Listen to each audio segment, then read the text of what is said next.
जय हिंद दोस्तों, आपका हार्दिक स्वागत करता हूं आपके अपने YouTube channel digital Hind group of education में।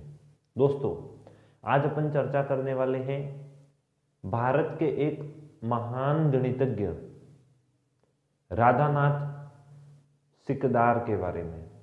दोस्तों, मैं दावे के साथ कह सकता हूं कि आपने आज से पहले उनका नाम शायद ही सुना होगा। भारत के इतिहास में मुगलों और अंग्रेजों के बारे में तो खूब लिखा गया है और बच्चों को स्कूलों में भी इन्हीं के बारे में पढ़ाया जाता है, लेकिन राधानाथ सिकदार जैसे राष्ट्रवादी व्यक्ति, महान गणितज्ञ, उनको इतिहास की उस रूपरेखा से परे रखा गया है। दोस्तों, ये वही व्यक्ति हैं जिन्होंने भारत की सबसे ऊंची चोटी की लंबाई को प्रथम बार नापा था। इन्होंने यह कार्य तो किया, लेकिन दुर्भाग्यवश इन्हें इनके कार्य का श्रेय नहीं मिल पाया। भारत आजाद हो गया दोस्तों, कम से कम 73 साल हो गए हैं, लेकिन अभी तक राधानाथ सिकदार को उनका हक नहीं मिल पाया। दोस्तों, आज अपन इसी महान व्यक्ति के बारे में और इनके जीवन के बारे में थोड़ा प्रकाश डालेंगे। राधानाथ सिकदार का जन्म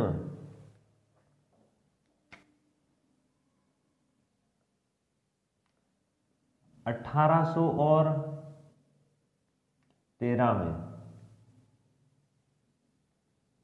पश्चिम बंगाल के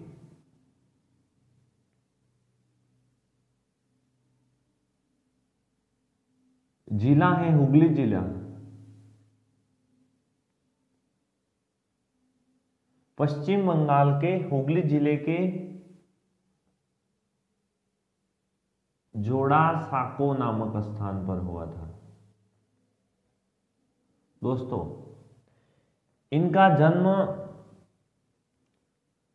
तो हुगली जिले के जोड़ा साको नामक स्थान पर हुआ था, लेकिन इन्होंने अपने जीवन का अधिकांश समय बिताया था चंदन नगर में।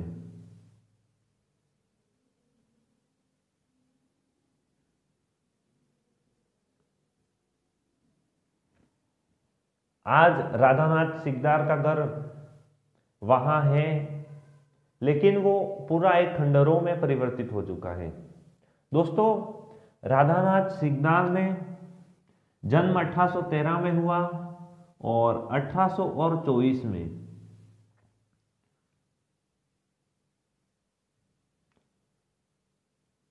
इनका प्रारंभिक शिक्षा और उच्च शिक्षा है वो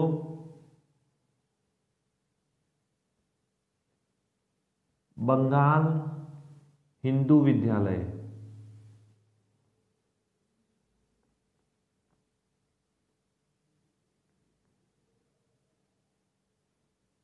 इसे वर्तमान में कलकत्ता प्रेसिडेंसी भी कहते हैं या बंगाल प्रेसिडेंसी।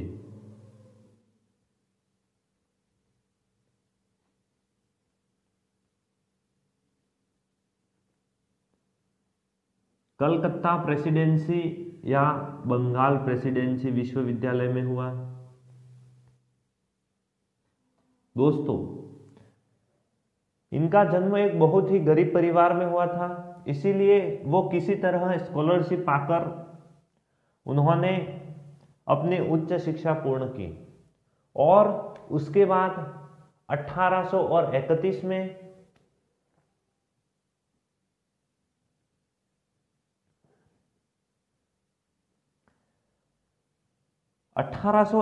में उन्होंने ज्योग्राफिकल सर्वे और इंडिया में उनको एक काम मिल गया और वो काम था संगणक के स्थान पर।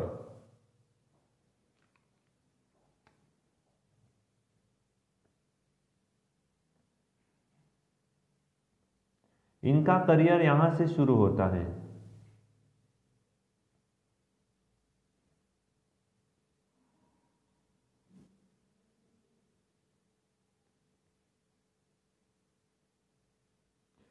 दोस्तों, उनको किस पद पर काम मिला था? तो कंप्यूटर के पद पर। यह बात है 1831 की।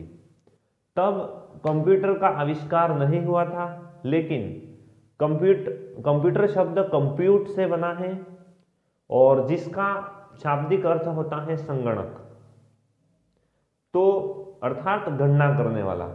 तो ज्योग्राफिकल सर्वे ऑफ इंडिया में गणना करने वाले व्यक्ति के रूप में राधानाथ सिकदर का चयन हुआ था उसी पद पर। किस पर? तो संगणक के पद पर।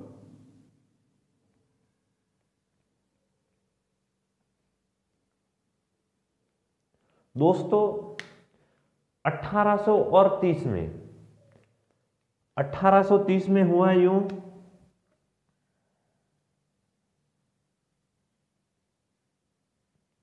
ज्योग्राफिकल सर्वे ऑफ इंडिया जो है वो पहुंच चुकी थी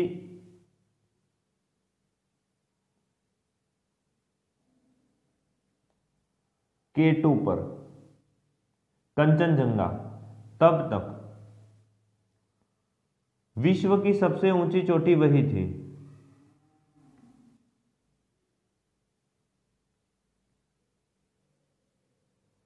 K2 थी कंचनजंगा, तब तक विश्व की सबसे ऊंची चोटी थी। और ज्योग्राफिकल सर्वे ऑफ इंडिया द्वारा पीक 15 की खोज की गई।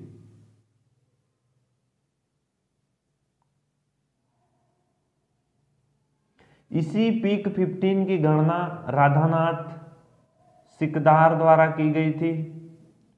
दोस्तों ये जो पीक 15 थी वो नेपाल की सीमा में स्थित थी। तब किसी विदेशी को वहां जाने की अनुमति नहीं थी, तो राधानाथ सिकदर ने माउंट एवरेस्ट से थोड़े दूर रहकर विशेष उपकरणों और गणितीय सूत्रों के माध्यम से माउंट एवरेस्ट की ऊंचाई 8,839 किलोमीटर नापी थी। 8,839 मीटर, सॉरी। दोस्तों एक कदम अपन और आगे बढ़ते हैं। जब इन्होंने ये ऊंचाई नाप ली थी राधानाथ सिकदर द्वारा, तो अपनी रिपोर्ट उन्होंने प्रस्तुत की। एक बार इतना फिर से देख लेते हैं। राधानाथ सिकदर का जन्म 1813 में पश्चिम बंगाल के हुगली जिले के जोड़ासाको नामक स्थान पर हुआ।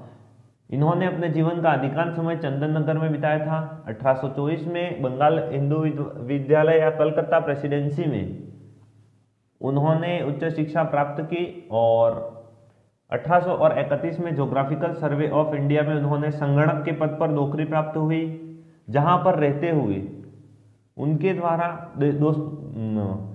पीक 15 की ऊंचाई नापी गई थी। दोस्तों 1831 में तो उनको नौकरी मिली। 1830 में ज्योग्राफिकल सर्वे ऑफ इंडिया पहुंच चुकी थी या उनके द्वारा खोज की जा चुकी थी पीक 15 की। राधानाथ सिकदर को उनकी ऊंचाई नापने का काम सौंपा गया था और उनके द्वारा नापी गई थी 8,839 मीटर। दोस्तों राधानाथ सिकदर ने ऊंचाई नापकर ज्योग्राफिकल सर्वे ऑफ इंडिया के डायरेक्टर उनको रिपोर्ट प्रस्तुत कर दी थी। कब? 1852 में।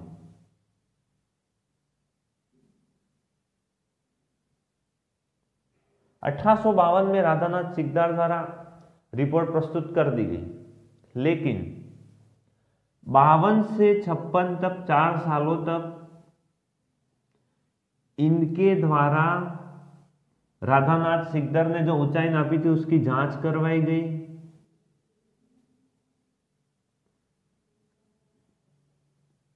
जांच सफल होने के बाद इन्होंने पीक 15 का नाम अपने गुरु माउंट एवरेस्ट, मतलब जॉर्ज एवरेस्ट,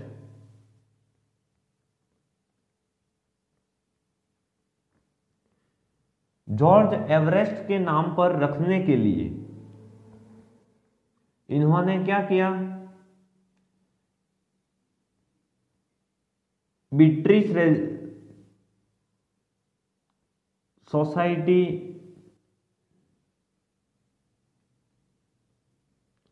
में भेज दिया गया। दोस्तों, इनके द्वारा सर जॉर्ज एवरेस्ट के नाम पर पीक 15 का नाम रखने के लिए ब्रिटिश रॉयल सोसाइटी में प्रस्ताव भेजा, जिसको स्वीकार कर लिया गया अंग्रेजों द्वारा और इसका नाम रख दिया mount Everest.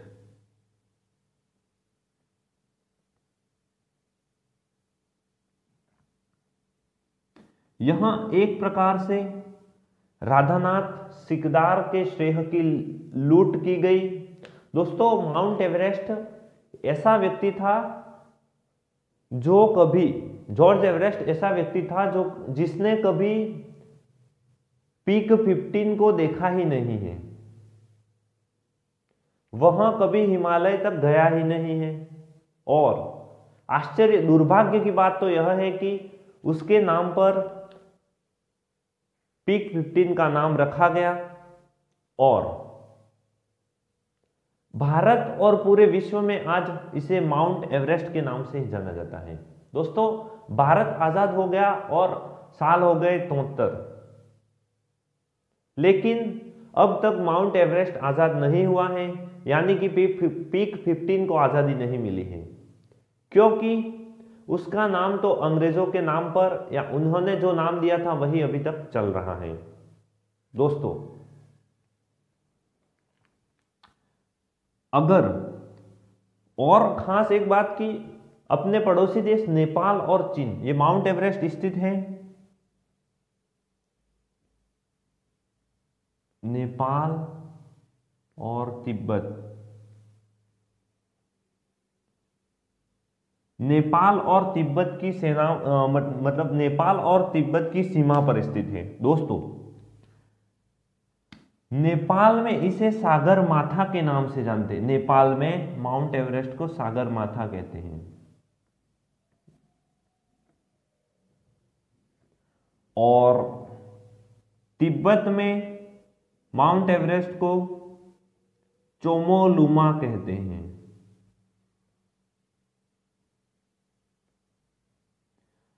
Mount Everest Nepal में सागर माथा नेशनल पार्क में स्थित है।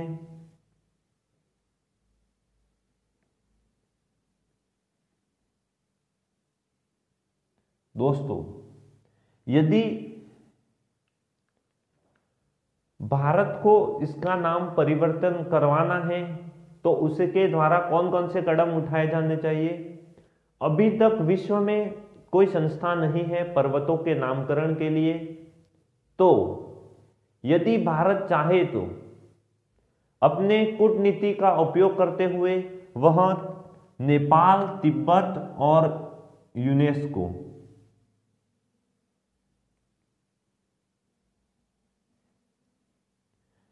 इन तीनों के हस्ताक्षर लेकर इसके नाम में परिवर्तित कर सकता है माउंट सिकदर।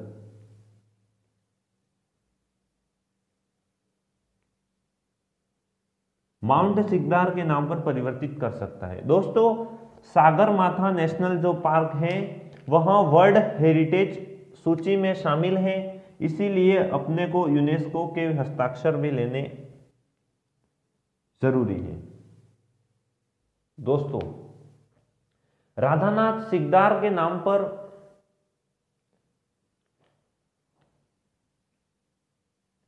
उन्नीस सौ 75 में बंगाल में वहां की यूथ के मांग पर एक म्यूजियम की स्थापना की गई,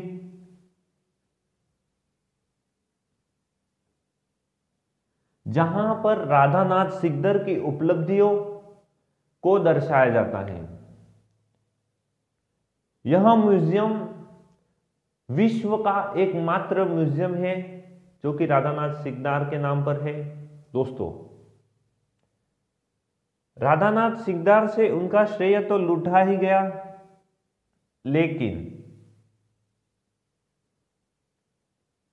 उसके साथ ही भारत के लोग भी, दुर्भाग्य की बात यह है कि भारत के लोग भी आज उस पर्वत चोटी को माउंट एवरेस्ट के नाम से जानते हैं, जबकि नेपाल और चीन में, नेपाल में उसको सागर माथा कहते हैं और चीन में मतलब तिब्बत में इसको चोमोलुमा के नाम से जाना जाता है। दोस्तों, अपन एक कदम और आगे बढ़ते हैं राधानाथ सिकदार के बारे में। तो राधानाथ सिकदार की जो कब्र है उसके ऊपर भी मतलब जो पत्थर लगा होता है उस पर लिखा हुआ है कि Mount Everest mentioned by Radhanath Sikdar. उसकी जगह लिखा होना चाहिए था माउंट सिकदार। दोस्तों,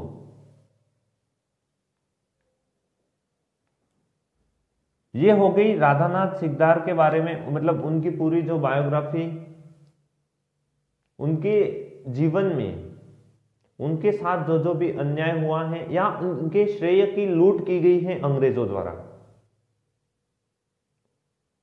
दोस्तों, ये अकेले व्यक्ति नहीं है जिनके साथ ऐसी घटना हुई है, ऐसे कई महान धुरंधर व्यक्ति भारत में हुए थे जिनके श्रेय की लूट अंग्रेजों द्वारा की गई। अंग्रेजों के दायरे में एक कथन कहा जा सकता है कि आए थे वो दिया जलाने, दिया बुझाकर चला गए, दिए में जो तेल बचा था सर को अपने लगा गए।